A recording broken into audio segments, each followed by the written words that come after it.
Hi all.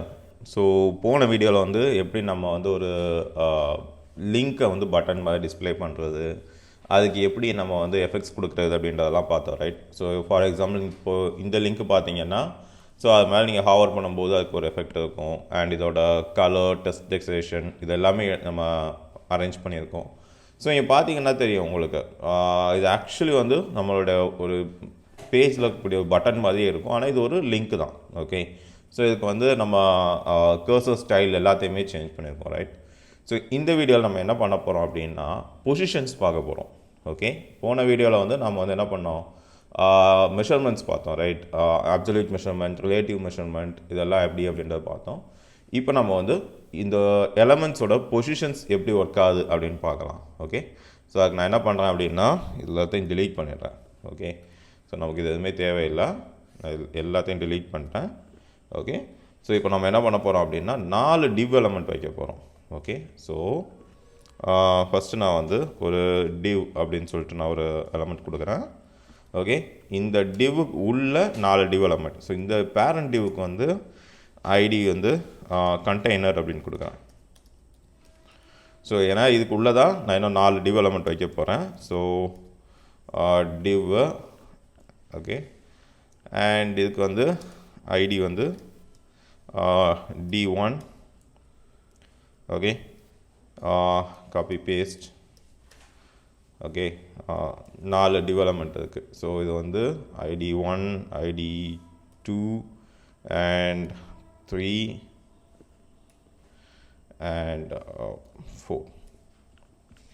Okay, so இப்போ நம்ம என்ன பண்ணலாம்னா இந்த 4க்குமே வந்து ஒரு CSS எழுதி இது எப்படி நம்மளுடைய பேஜில் இருக்குது அப்படின்றத பார்க்கலாம். ஓகே, ஸோ நான் ஃபஸ்ட் என்ன பண்ணுறேன், கண்டெய்னருக்கு வந்து டிவ் எழுதுறேன். கண்டெய்னர் டிவுக்கு வந்து CSS எழுதுறேன். பார்டர் வந்து 2 pixel solid block. Okay, save கொடுக்குறேன். அண்ட் இதோட விட்த் அண்ட் ஹைட், ஸோ இப்போ பார்த்தீங்கன்னா ரொம்ப பெருசாக தெரியும். ஸோ இப்போ நான் இதுக்கு வந்து விட்த் அண்ட் ஹைட்டு கொடுக்குறேன். ஓகே, விட்த்து வந்து ஒரு 700 பிக்சல் அண்ட் அதே மாதிரி ஹைட் ஒரு 700 பிக்சல். சேவ் பண்ணோம் அப்படின்னா இப்போ நமக்கு சின்னதாக ஒரு டிவ் எலமெண்ட் வந்திருக்கு. ஓகே, ஸோ இப்போ இது எப்படி அப்படின்னா இதுக்கு உள்ளே நம்ம 4 டெவலப்மெண்ட் வச்சுக்கோம், ரைட்? ஸோ அந்த டெவலப்மெண்ட்ஸ் ஒன்றுக்கும் நம்ம வந்து ஸ்டைல்ஸ் கொடுக்கலாம். ஓகே, ஸோ அது நமக்கு வந்து டிஃபரன்ஷியேட் ஆகும். So hash D1. ஸோ இந்த D1க்கு வந்து என்ன பண்ணுறேன், இதே மாதிரி தான் விட்த் அண்ட் ஹைட்டு கொடுக்குறேன். விட்த்து வந்து ஒரு 100 பிக்சல் அண்ட் ஹைட் வந்து ஒரு 100 பிக்சல். ஓகே, அண்ட் இதுக்கு வந்து பேக்ரவுண்ட் கலர் வந்து ரெட்டு கொடுக்கலாம். ஓகே, ஸோ இப்போ நமக்கு வந்து அந்த இதில் ஒரு நமக்கு இப்போ இந்த இடத்துல வந்து ஒரு டிவ் இருக்குது. ஸோ இதுக்கு வேணால் நம்ம ஒரு மார்ஜின் கொடுத்துக்கலாம். ஓகே, மார்ஜின் வந்து ஒரு 10 பிக்சல். ஓகே, ஸோ இது வந்து மெயின் டிவில் வந்து ஒரு 10 பிக்சல் தள்ளி இருக்கும். ஓகே, ஸோ இப்போ நான் என்ன பண்ணுறேன் அப்படின்னா இதே இதை அப்படியே ரெப்ளிகேட் பண்ணுறேன். D2, D3, D4 இருக்கும். Okay, D2, D3, D4. So இது வந்து D2, D3 and D4. Okay, so D2 red கலருக்கு அடுத்து இங்கே வேறு ஏதாவது கலர் கொடுத்துக்கலாம். ஓகே, ரெட்டுக்கு அப்புறம் வயலட் கொடுத்துக்கலாம். அண்ட் இதுக்கு வந்து ஒரு D2, D3 இதுக்கு சேர்த்து சேஞ்ச் ஆகிருக்கு. ஓகே, ஸோ இதுக்கு வந்து ஒரு லைட் க்ரீன் கொடுத்துக்கலாம். அண்ட் இதுக்கு வந்து ஒரு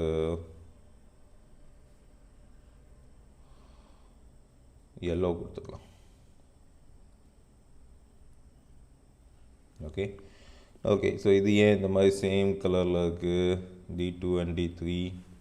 ஓகே, நம்ம என்ன பண்ணியிருக்கோம் அப்படின்னா div2க்கு வந்து இங்கே div3ன்னு சேஞ்ச் பண்ணாமல் div2னே இருக்குது. அதனால தான் அது வந்து ஒரே கலரில் இருக்குது. ஸோ இப்போ நமக்கு வந்து 4 டிவ் இருக்குது. ஓகே, ஸோ இப்போ நம்ம என்ன பண்ண போகிறோம் அப்படின்னா இந்த ஒவ்வொரு எலமெண்ட்டையும் நம்ம வந்து ஒரு ஸ்பெசிஃபிக்கான பொசிஷனில் சேஞ்ச் பண்ண போகிறோம். ஓகே, ஸோ நமக்கு தெரியும் 2 டைப் ஆஃப் பொசிஷன்ஸ் இருக்குது, fixed position and absolute positions. Okay, sorry, இப்போ நமக்கு தெரியும் இந்த டிவ் எலமெண்ட்ஸ் எல்லாம் ஒரு ஸ்டாட்டிக்காக ஒரு லொக்கேஷனில் வைக்கலாம். நான் எக்ஸ் கோஆர்டினேட் ஒய் கோஆர்டினேட் கொடுத்து வச்சேன் அப்படின்னா அந்த இடத்துல அது வந்து ஸ்டாட்டிக்காக போய் உட்காந்துருக்கும். ஓகே, ஆனால் நமக்கு வந்து சம்டைம்ஸ் என்ன ஆகும் அப்படின்னா மற்ற எலமெண்ட்ஸை பேஸ் பண்ணி இந்த எலமெண்ட்ஸை ஃபிக்ஸ் பண்ணுற மாதிரி இருக்கும். ஃபார் எக்ஸாம்பிள், இப்போ எனக்கு வந்து இந்த பாடி கண்டெய்னரை பேஸ் பண்ணி எனக்கு வந்து இந்த எலமெண்ட் இருக்கணும். ஓகே, அல்லது இந்த எலமெண்ட்டை பேஸ் பண்ணி இந்த எலமெண்ட் இருக்கணும் அப்படின்ற மாதிரிலாம் சொல்கிறது தான் வந்து நம்ம வந்து பொசிஷன்ஸில் பார்ப்போம். பை டிஃபால்ட்டாக இது எல்லாமே வந்து ஸ்டாட்டிக் பொசிஷனில் தான் இருக்கும். ஓகே, ஸோ இப்போ நம்ம வந்து கொடுத்துருக்கோம், இதை நான் இப்போது ஸ்க்ரோல் டவுன் பண்ணேன் அப்படின்னா இந்த பொசிஷன்ஸ் எல்லாமே சேஞ்ச் ஆகிடும். அண்ட் மேக்ஸிமைஸ் பண்ணாலும் மினிமைஸ் பண்ணாலும் இதோட பொசிஷன்ஸில் எந்த ஒரு சேஞ்சும் வர்றது கிடையாது. ரைட், ஸோ பை டிஃபால்ட் இது வந்து ஸ்டாட்டிக் பொசிஷனில் தான் இருக்கும். ஓகே, ஸோ நாம் என்ன பண்ண போகிறோம் அப்படின்னா இதை வந்து இப்போ நம்ம வந்து ரிலேட்டிவ் பொசிஷன் எப்படி இருக்குது, அப்சல்யூட் பொசிஷன் எப்படி இருக்குது அப்படிங்கிறதெல்லாம் செக் பண்ணலாம். ஓகே, ஸோ இப்போ நான் ஃபஸ்ட் என்ன பண்ணுறேன் அப்படின்னா இந்த டிவ் எலமெண்ட் 1க்கு வந்து பொசிஷன் வந்து ஸ்டாட்டிக் அப்படின்னு நான் கொடுக்குறேன். ஓகே, இப்போ பொசிஷன் ஸ்டாட்டிக் அப்படின்னு கொடுத்துட்டு டாப்பில் வந்து நான் ஒரு 100 பிக்சல் அப்படின்னு கொடுத்தா கூட அது வந்து எந்த எஃபெக்டும் இருக்காது.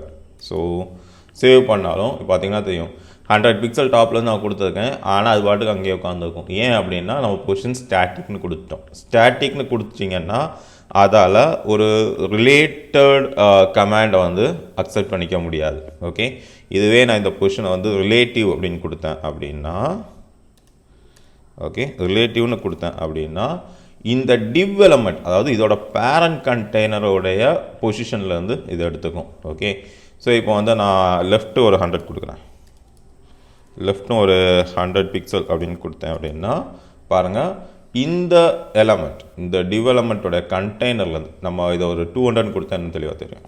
Okay, 200 by 200.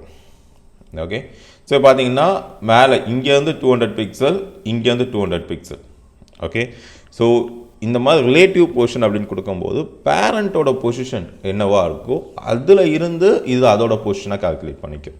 ஓகே, ஸோ இதுதான் வந்து ரிலேட்டிவ் பொசிஷன் அப்படின்னு சொல்லுவோம். ஓகே, ஸோ இப்போ வந்து இப்போதைக்கு நம்ம வந்து கண்டெய்னருக்குள்ளே இந்த டிவ் எல்லாத்தையும் வச்சுருக்கோம். ரைட், ஸோ இந்த கண்டெய்னருக்குள்ளே டிவ் எல்லாத்தையும் வச்சுருக்கோம். ஸோ இந்த D1உடைய பேரண்ட் வந்து கண்டெய்னர். ஸோ இந்த கண்டெய்னரை பேஸ் பண்ணி உங்களுக்கு வந்து இந்த பாக்ஸோட பொசிஷன் சேஞ்ச் ஆகுது. ஓகே, ஸோ அடுத்தது வந்து நம்ம வந்து அப்சல்யூட் பொசிஷன் பார்க்கலாம். ஸோ இப்போ ரிலேட்டிவ் பொசிஷனாக என்னென்னு பார்த்துட்டோம். ரைட், அப்சல்யூட் பொசிஷன் அப்படின்னா நம்மளுடைய எலமெண்ட் இருக்குது இல்லையா. ஸோ இப்போ இந்த இடத்துல வந்து நான் இப்போது D4 கொடுக்குறேன். ஸோ இந்த D3க்கு வந்து நான் அப்சல்யூட் எலமெண்ட் ஃபிக்ஸ் பண்ணுறேன்னு வைங்களேன். ஸோ என்ன ஆகும் அப்படின்னா இதோட பேரண்ட்டுக்கு வந்து ஒரு பொசிஷன் ஃபிக்ஸ் ஆகிருக்கா அப்படின்னு பார்க்கும். ஓகே, ஸோ இப்போ பாருங்கள் நான் சொல்கிறேன். ஸோ பொசிஷன் வந்து அப்சல்யூட் அப்படின்னு நான் கொடுக்குறேன். சேவ் பண்ணேன் அப்படின்னா பாருங்கள் இதோட ஆக்சுவல் பொசிஷன் D3யோட ஆக்சுவல் பொசிஷன் மிஸ் ஆகிடுச்சு. ஓகே, D3யில் வந்து இப்போது D4ஓட எலமெண்ட் ஆக்குபை பண்ணியிருக்கு. ஓகே, ஏன் அப்படின்னா நம்ம இங்கே பேரண்ட் எலமெண்ட் கண்டெய்னரில் எந்த ஒரு பொசிஷனிங்கும் டிஃபைன் பண்ணலை. அப்படி நம்ம எந்த பொசிஷனும் டிஃபைன் பண்ணலை அப்படின்னா இந்த எலமெண்ட் பை டிஃபால்ட் பாடி டேக்குடைய பொசிஷனிங்கை எடுத்துக்கும். ஓகே, ஃபார் எக்ஸாம்பிள் இப்போ நான் இங்கே போயிட்டு பொசிஷன் ரிலேட்டிவ் அப்படின்னு நான் சர்ச் பண்ணுறேன். ஓகே, பொசிஷன் ரிலேட்டிவ்னு கொடுத்தேன் அப்படின்னா இப்போ நான் இங்கே போயிட்டு டாப் சேஞ்ச் பண்ணும்போது ஓகே டாப்பில் வந்து ஒரு 20 பிக்சல் அப்படின்னு நான் கொடுக்குறேன். ஓகே, இப்போ பார்த்தீங்கன்னா தெரியும் இது வந்து இப்போது டாப் 20 பிக்சல் இந்த டெவலப்மெண்ட்டோட 20 பிக்சல் டாப்பில் இருக்குது. அதே மாதிரி வந்து ரைட்டில் வந்து 20 பிக்சல் அப்படின்னு கொடுத்தேன் அப்படின்னா இது இப்போ இங்கே போயிடுச்சு. ரைட், ஸோ சேம் இப்போ நான் என்ன பண்ணுறேன் இங்கே போயிட்டு இந்த பாடியோட பொசிஷனிங்கை நான் எடுத்து விடுறேன். ஸோ சாரி இந்த கண்டெய்னரோட பொசிஷனிங்கை நான் எடுத்து விடுறேன். ஓகே, இப்போ பார்த்தீங்கன்னா இது பாடி எலமெண்ட்டோடைய பொசிஷனில் வந்து 20 பிக்சலில் இருக்கும். கண்டெய்னருக்கு வெளியே போயிடுச்சு பாருங்கள். இப்போ நான் கண்டெய்னருக்கு பொசிஷன் கொடுத்தேன் அப்படின்னா இது கண்டெய்னருக்கு உள்ளே ரன் ஆகிட்டுருக்கு பார்த்தீங்களா. ஸோ இதுதான் வந்து நம்ம அப்சல்யூட் பாத் அப்படின்னு சொல்லுவோம். இது வந்து ரிலேட்டிவ் அண்ட் அப்சல்யூட். ஓகே, இன்னும் ஒரு பாத் இருக்குது, அதாவது ஃபிக்ஸடு. ஓகே, ஃபிக்ஸட் அப்படின்னா நம்ம வந்து இந்த டிவ் எலமெண்ட்டை அப்படியே அந்த இடத்துல ஸ்டாட்டிக்காக ஃபிக்ஸ் பண்ணிடுவோம். ஃபார் எக்ஸாம்பிள், ஸோ இப்போ இதோட பொசிஷனை வந்து நான் ஃபிக்ஸ்டுன்னு கொடுக்குறேன்னா ஃபிக்ஸ். ஓகே, இப்போ சேவ் பண்ணியாச்சு. ஸோ நான் என்ன பண்ணுறேன், ஒரு டெக்ஸ்ட் ஒன்று ஆட் பண்ணுறேன். ஓகே, இங்கே போயிட்டு இதுக்கு மேலே வந்து ஒரு பேராகிராஃப் டேக் ஒன்று ஆட் பண்ணலாம். ஓகே, இதில் போயிட்டு நம்ம டிஃபால்ட் கண்டென்ட் ஆட் பண்ணலாம். லாரம் 200 அப்படிங்கிறது உங்களுக்கு வந்து அந்த லாரம் இப்சம் அப்படின்னு சொல்லக்கூடிய அந்த டிஃபால்ட் வேர்டு இருக்கு இல்லையா, அந்த டிஃபால்ட் இது அதில் வந்து ஒரு 200 வேர்ட்ஸ் உள்ள ஒரு பேராகிராஃப் வந்து உங்களுக்கு க்ரியேட் ஆகும். ஓகே, இப்போ பார்த்தீங்க அப்படின்னா நீங்கள் இதை ஸ்க்ரோல் பண்ணால் கூட, ஓகே, ஸோ இல்லைனா இன்னும் கொஞ்சம் சேர்த்து பண்ணலாமா, நான் என்ன பண்ணுறேன், இன்னும் ஒரு 200 வேர்ட்ஸ் கொடுக்குறேன்.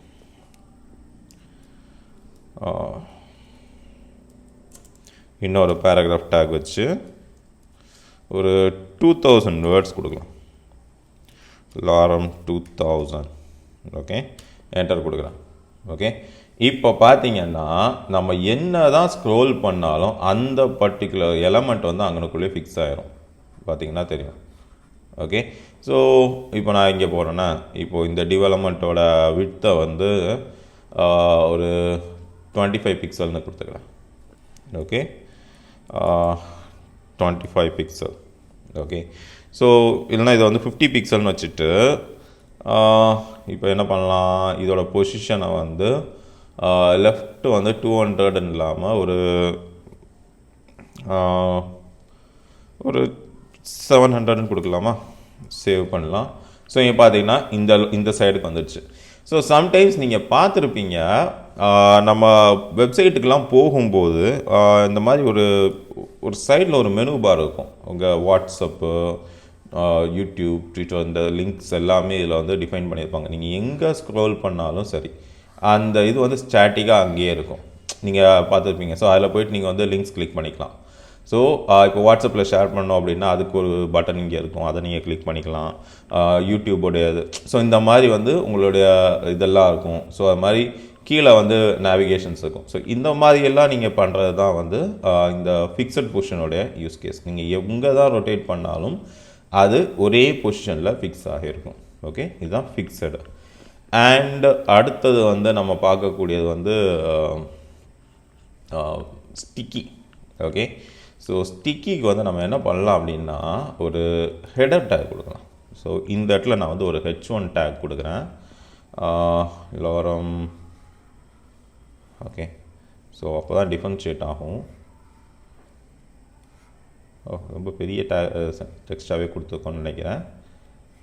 பேராகிராஃப் டேக் எங்கே வந்துச்சு,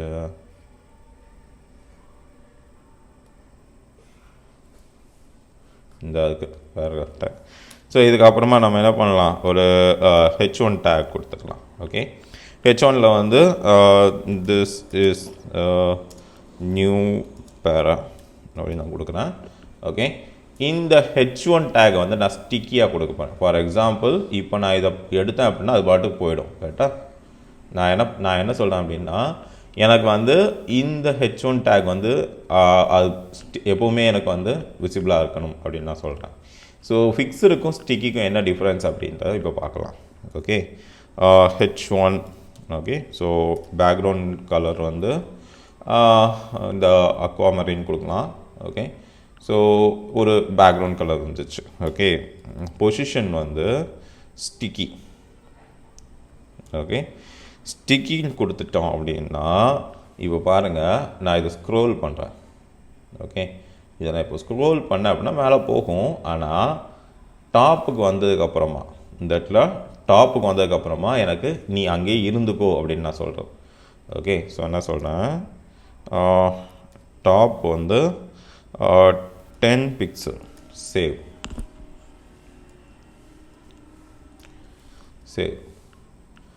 ஸோ இப்போ போயிட்டு ஸ்க்ரோல் பண்ணோம் அப்படின்னா பாருங்கள், டாப்பில் வந்து 10 பிக்சல் வந்த உடனே அந்த பேராகிராஃப் அதுக்கு மேலே போகாது.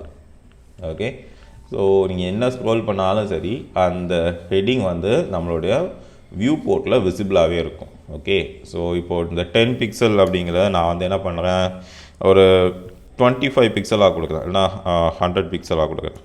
ஓகே, நார்மலாக இருக்கும். ஸோ நீங்கள் பார்த்தீங்க அப்படின்னா இந்த கண்டென்ட்டு இப்போ நான் இங்கே வந்துட்டேன் அப்படின்னா ஆக்சுவலாக அதுக்கு மேலே 100 பிக்சலுக்கு மேலே ஸ்பேஸ் இருந்ததுன்னா அது பாட்டுக்கு நார்மலாக இருக்கும். ஆனால் ஸ்க்ரோல் பண்ணிங்க அப்படின்னா 100 பிக்சல் ரீச் ஆனதுக்கப்புறம் அந்த ஹெட்டிங் வந்து வேறு எங்கேயும் போகாது, அங்கேயே தான் இருக்கும். ஸோ இதை தான் வந்து நம்ம ஸ்டிக்கி பொசிஷன் அப்படின்னு சொல்லுவோம். ஓகே, ஸோ இதுதான் வந்து பேசிக்காக இருக்கக்கூடிய 4 பொசிஷன்ஸ். ஸோ நீங்கள் வந்து உங்களுடைய வெப்சைட்டோடைய சைஸு, கண்டென்ட் இதை பேஸ் பண்ணி இந்த பொசிஷன்ஸ் மூலமாக நீங்கள் இதோட விசிபிலிட்டிஸை சேஞ்ச் பண்ணிக்கலாம். ஓகே, ஸோ அடுத்த வீடியோவில் நம்ம வந்து டிஸ்பிளே அப்படின்னு ஒரு கான்செப்ட் பற்றி பார்க்கலாம். ஓகே, ஸோ இந்த டிஸ்பிளே கான்செப்ட் அப்படிங்கிறது கொஞ்சம் இம்பார்ட்டண்ட். அது எப்படி பண்ணுறது, என்ன ஏது அப்படிங்கிறத அடுத்த வீடியோவில் பார்க்கலாம். தேங்க்யூ.